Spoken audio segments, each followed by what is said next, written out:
High everyone, स्वागत छ तपाईहरुलाई टेक नेपाल युट्युब च्यानलमा। गाइज, रेडमी को बजेट सिरिजको एकदमै बवाल स्मार्टफोन रेडमी A1 अब छिटै नै नेपालमा लन्च हुन जाँदैछ। जुन प्राइजिङमा यो फोन नेपालमा आउँदैछ, एकदमै बवाल स्मार्टफोन हुनेवाला छ।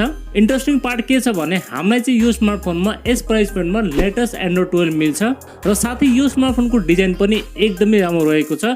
गाइज, यदि तपाईहरुको बजेट 10-11 हजार सम्म छ र तपाईलाई यस बजेटमा एकदमै राम्रो फोन खोजिराख्नु भएको छ भने तपाईलाई चाहिँ यो स्मार्टफोनको प्रतीक्षा गर्दा हुन्छ। सो आजको भिडियोमा हामी कुरा गर्नेछौँ रेडमी A1 स्मार्टफोनको बारेमा, यो स्मार्टफोनका स्पेसिफिकेसन तथा यो स्मार्टफोनमा हामीलाई के कस्ता फिचरहरू मिल्छ, साथै हाम्रो नेपालमा कहिलेसम्म लन्च हुनेछ र के कति प्राइस पोइन्टमा आउनेछ, सबै चीजको बारेमा आज तपाईहरुलाई यसै भिडियोमा जानकारी दिनेछौँ। त्यसैले भिडियोलाई एकछिन पनि स्किप नगरी अन्त्यसम्म हेरेर सबै जानकारी लिनु होला। र त्यो भन्दा पहिला यदि तपाईहरुले हाम्रो च्यानललाई अहिलेसम्म सब्स्क्राइब गर्नु भएको छैन भने प्लिज च्यानल सब्स्क्राइब गरिराख्नु होला।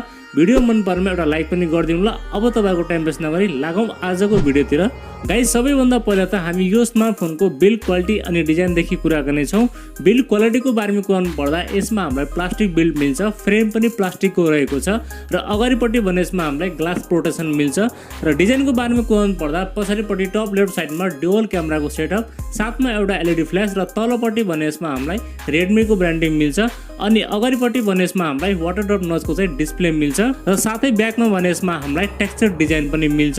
आई थिंक 10-11 हजारको प्राइस पोइन्टमा चाहिँ हामीलाई यो स्मार्टफोनको बिल्ड क्वालिटी एकदमै राम्रो मिल्छ अनि यो स्मार्टफोनको डिजाइन पनि एकदमै राम्रो रहेको छ। तपाईलाई चाहिँ यो स्मार्टफोनको डिजाइन अवश्य पनि मन पर्नेछ। बिल्ड क्वालिटीको मामलामा तपाईलाई यसमा कुनै पनि शिकायत आउने छैन। गाइज, अब चाहिँ हामी कुरा गरौँ यो स्मार्टफोनको डिस्प्लेको बारेमा। यसमा चाहिँ हामीलाई 6.52 इन्चको HD+ IPS LCD प्यानल मिल्छ, साथमा 20:9 को एस्पेक्ट रेसियो र 279 को चाहिँ PPI डेन्सिटी रहेको छ। अनि ब्राइटनेसको बारेमा कुरा पर्दा यसमा हामीलाई 400 निट्सको चाहिँ ब्राइटनेस मिल्छ। गाइज, यो स्मार्टफोनमा IPS डिस्प्ले भएको कारणले यसको क्वालिटी चाहिँ एकदमै राम्रो रहेको छ। तपाईहरुलाई चाहिँ यो डिस्प्लेमा कन्टेन्ट वाचिङको लागि चाहिँ एकदमै राम्रो डिस्प्ले हुनेवाला छ। डिस्प्लेको मामलामा कुनै पनि शिकायत आउने छैन र साथै यो चाहिँ 60 हर्ट्ज को नर्मल डिस्प्ले हो। प्राइस पोइन्टको हिसाबले चाहिँ यो स्मार्टफोनको डिस्प्ले एकदमै राम्रो रहेको छ।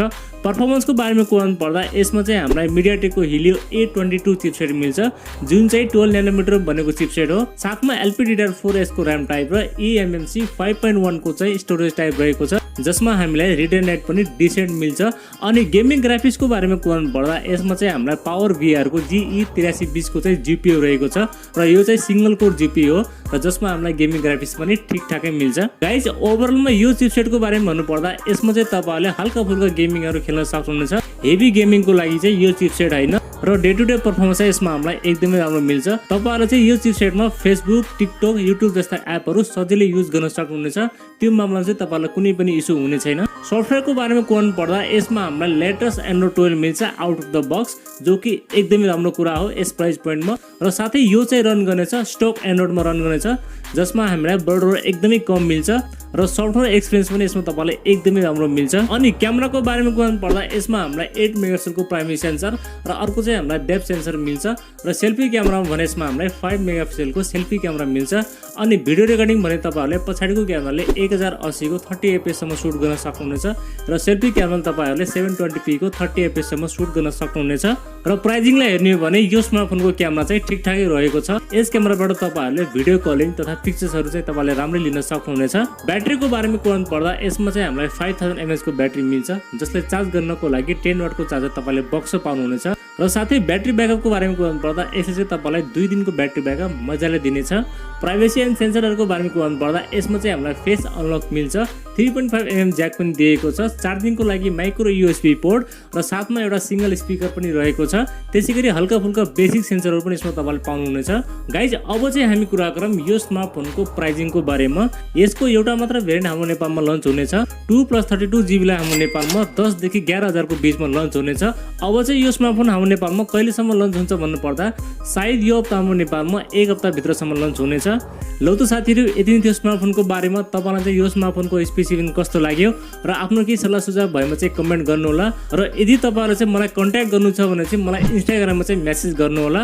भिडियो मन परेमा चाहिँ एउटा लाइक गरिदिनु होला र नयाँ साथीभाइहरुले हाम्रो च्यानललाई पहिलो पटक हेर्दै हुनुहुन्छ भने प्लिज हामीलाई सब्स्क्राइब गरिराख्नु होला।